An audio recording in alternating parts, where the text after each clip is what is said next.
los falsos positivos. Emilio Archila es un hombre que conoce perfectamente esto de los procesos de paz, fue alto consejero presidencial para la estabilización y la consolidación durante el gobierno del presidente Duque. Me da mucho gusto tenerlo, doctor Archila, bienvenido. Vanessa, un gusto para mí, un feliz día y un feliz día para todos.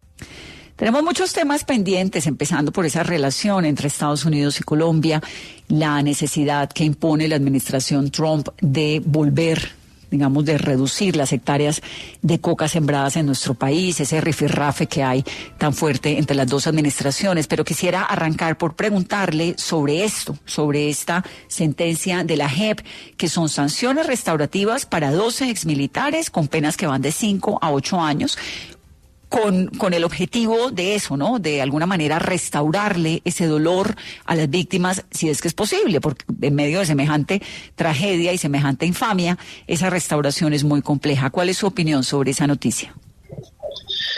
Bueno, yo creo que el país estaba esperando y todos estábamos esperando durante ya demasiado tiempo que se produjeran las sentencias.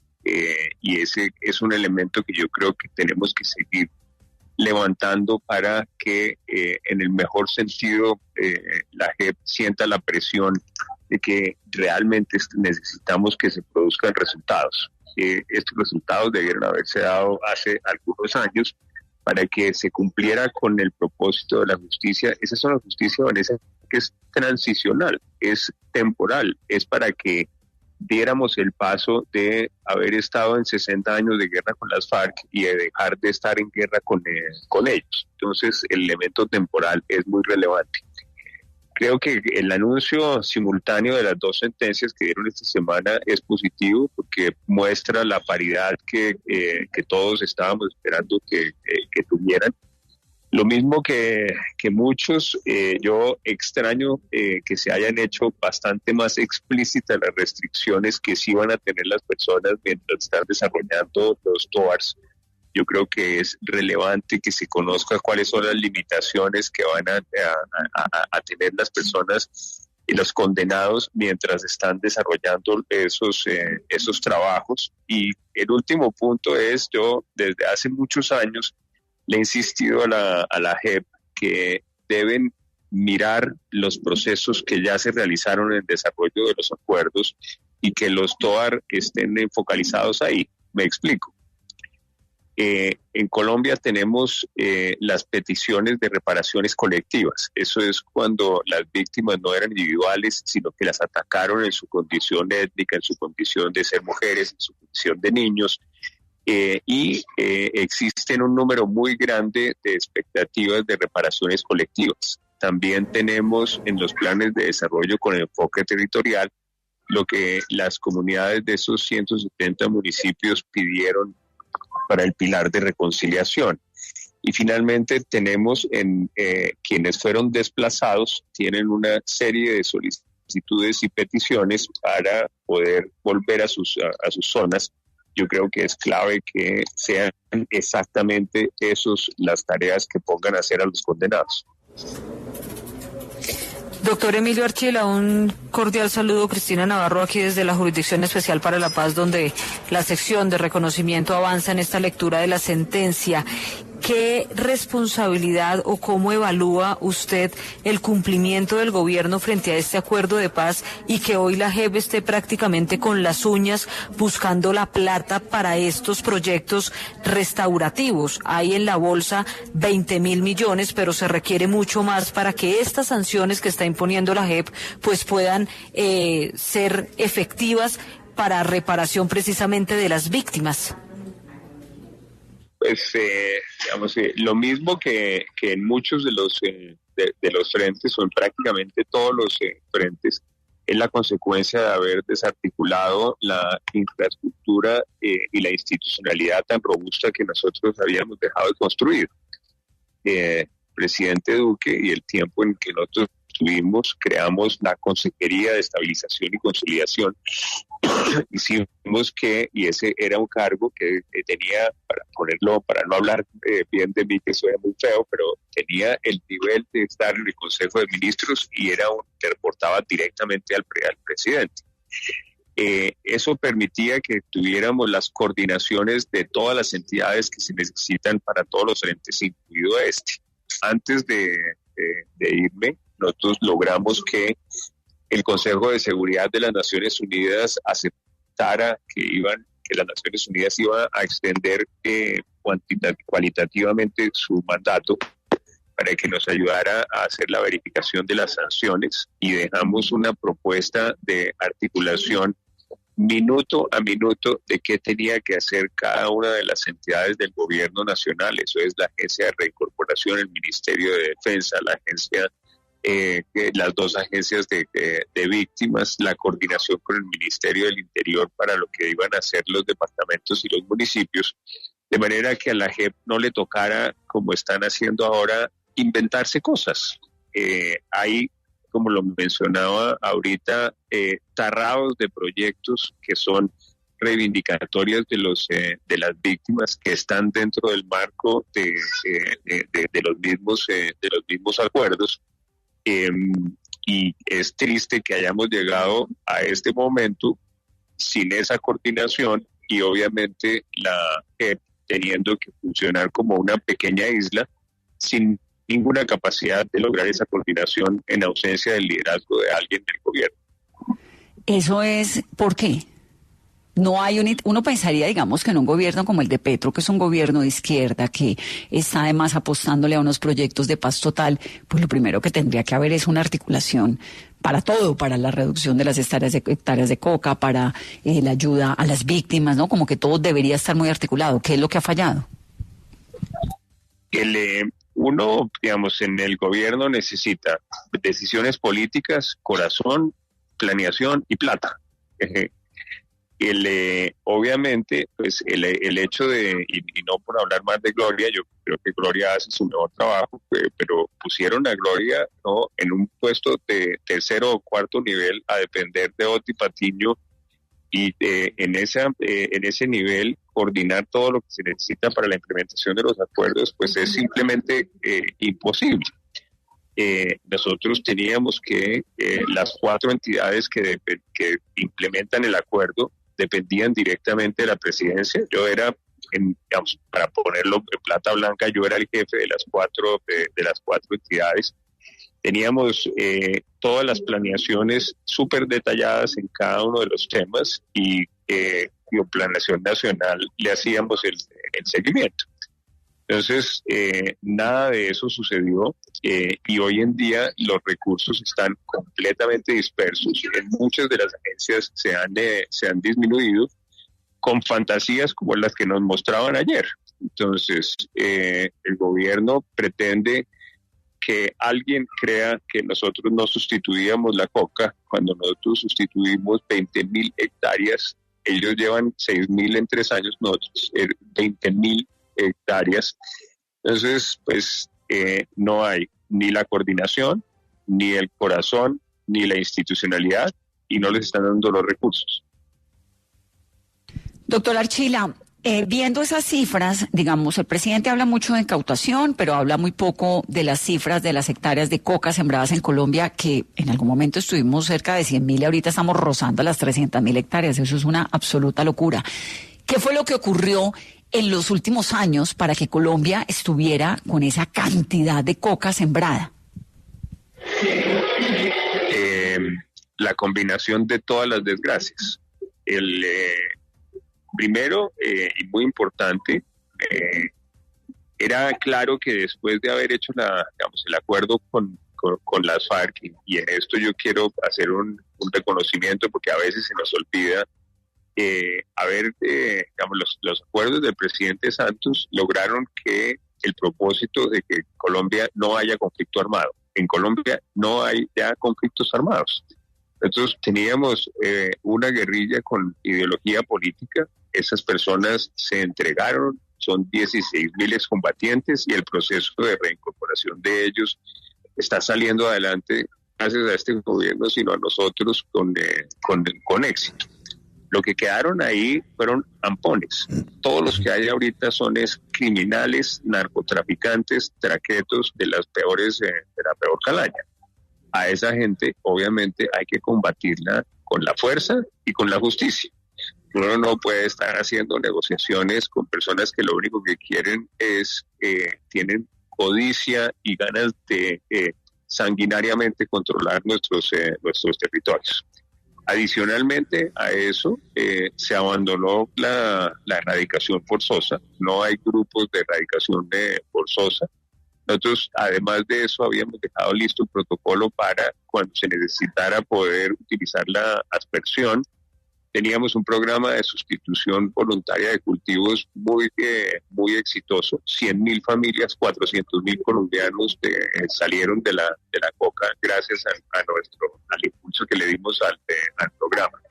Pero no solo eso, no estamos extraditando a los que son los cabecillas, no estamos presionando a los Estados Unidos y a Europa para que combatan los precursores.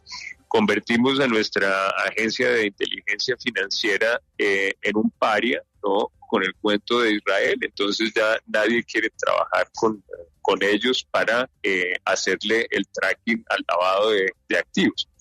Entonces es una combinación de todas las desgracias.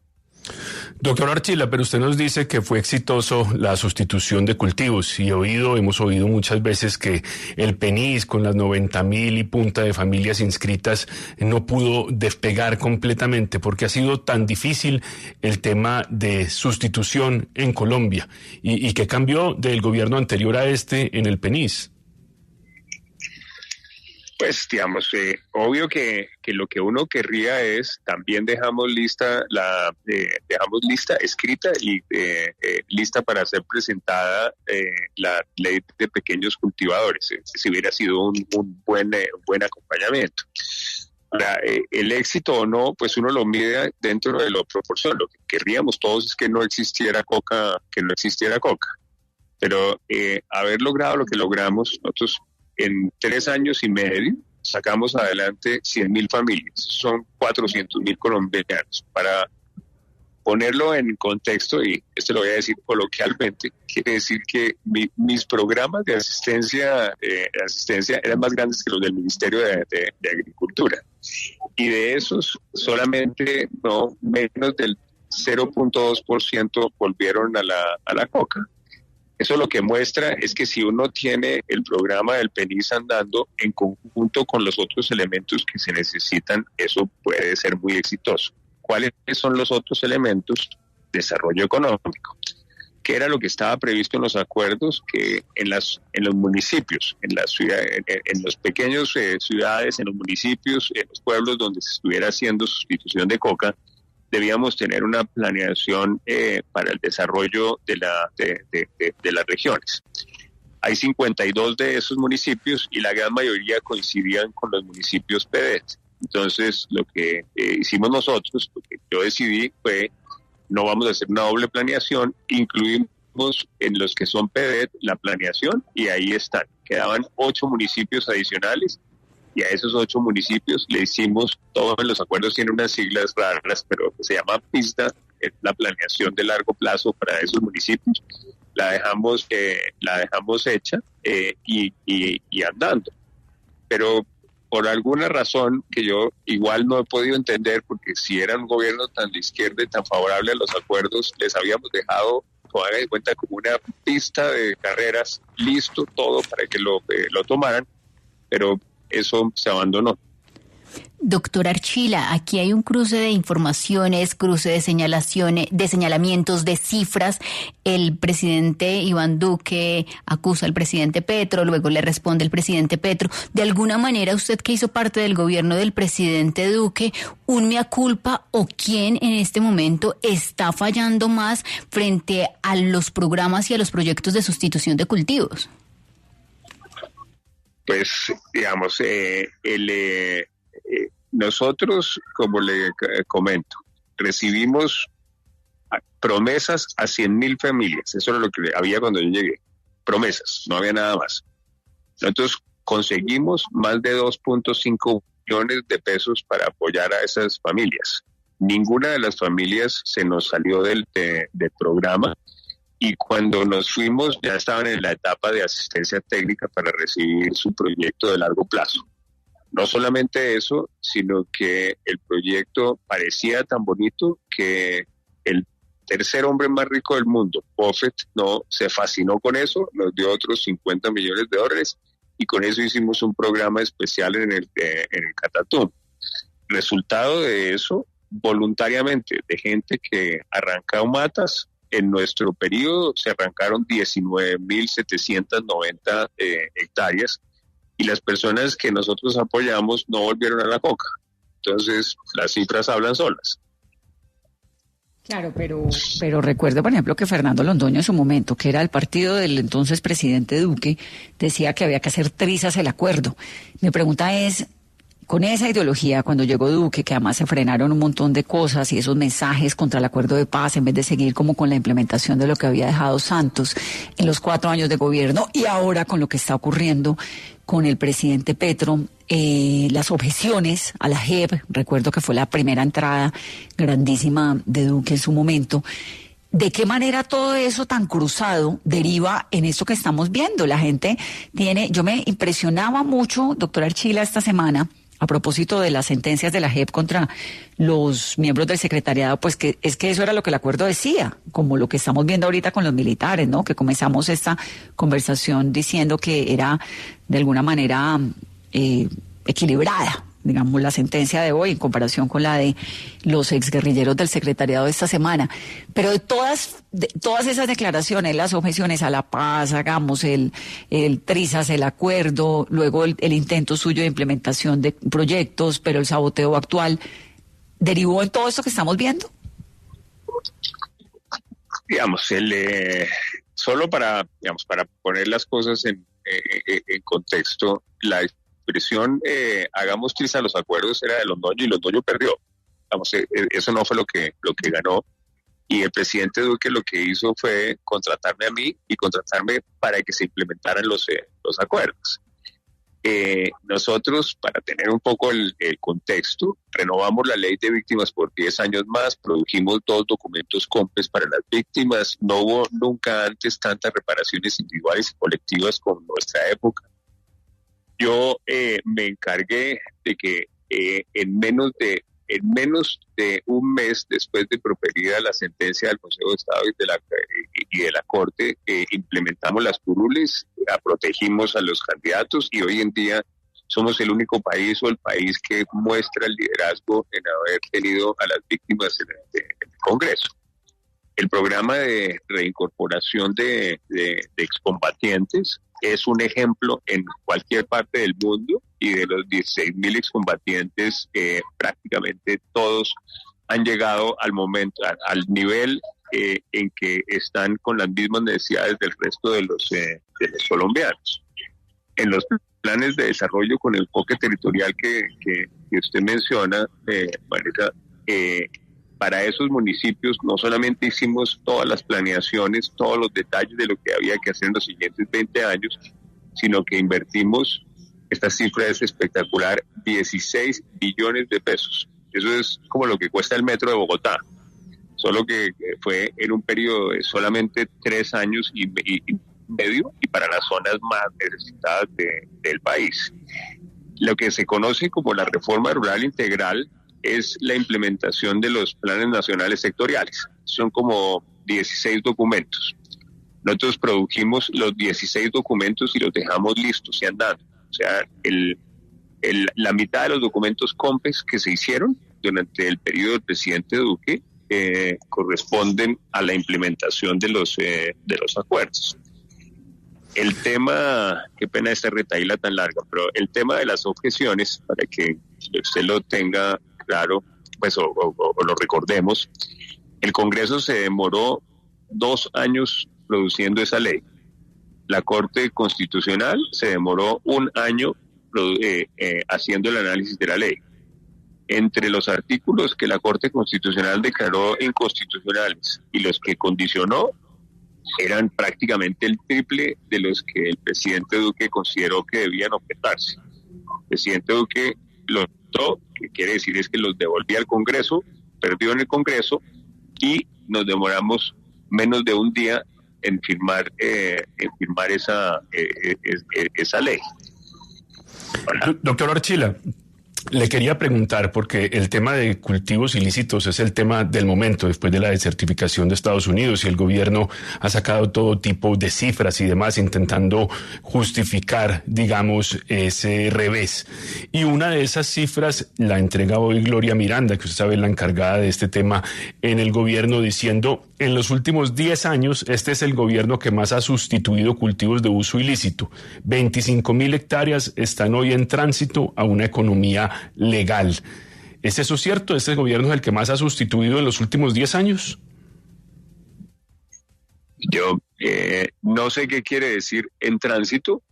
Me imagino que puede ser cualquier cosa, pero lo que sí sé con certeza es que el programa del PENISC que yo administré en los 6 años de vigencia, 4 nuestros, 2 del presidente Santos, ahí se sustituyeron 40.000 hectáreas.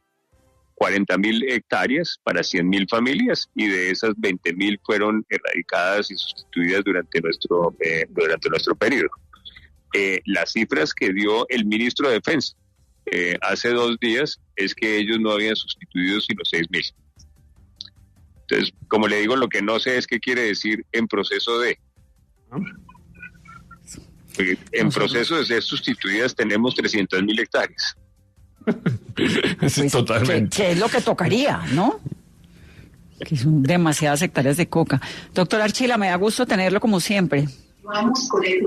No, ustedes son muy queridos y muchas gracias por llamar.